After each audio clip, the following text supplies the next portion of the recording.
I know that you spent some time at the WHO. That agency is obviously changing a lot. Their funding is been really diminished.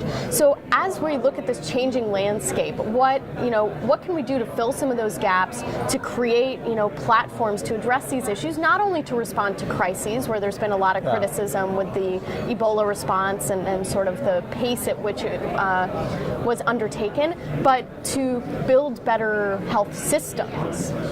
Well, I think it is an exciting time, exciting and treacherous. But one of the positive sides is that we've seen the dramatic advance of private-public partnerships, not just filling gaps, but building on innovation in technology and in ways of working together. They started in the infectious disease world with the Global Vaccine Initiative, the world looking at micronutrients through GAIN, the Global Fund itself. And what I suspect we're going to see, hopefully, is the same kind of private-public partnerships evolve to tackle chronic diseases, mental health problems. If you ask most people, who are the major private players we need on board to address global health, they will say pharmaceutical industry, medical devices, hospitals. And while that's important, particularly for a treatment focus, my own view and the view, I think, of many companies now around the world and many NGOs and consumers is that we need to give a greater focus to prevention, health promotion, and lifelong enhancement of the quality of life, which is very different from seeking the magic cure or finding a breakthrough treatment. And so what is happening in this field? I think they're seeing this spectacular growth of investment in research and activity by a class of companies who we never think of being the leaders in health. So Pfizer, of course, puts a lot of money into pharmaceutical research.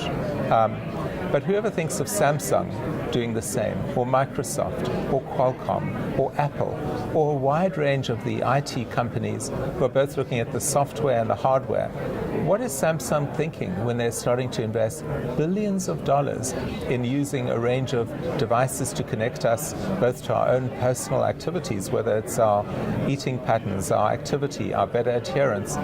What is happening in the IT companies just with the recent launch of the Apple smartwatch, which is going to give us better opportunities for continuous diagnosis?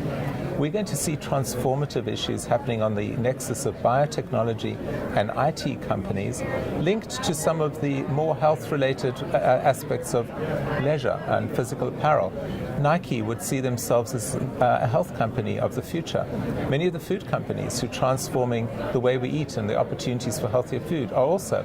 And I suspect that cluster of companies represents a bigger investment and a bigger force for health per se than the traditional approach of saying it's all pharmaceuticals, it's all medical devices. And that's the group in this country and around the world we are starting to work with and seeing the enormous leverage of opportunities. And this isn't just an issue for the developed world.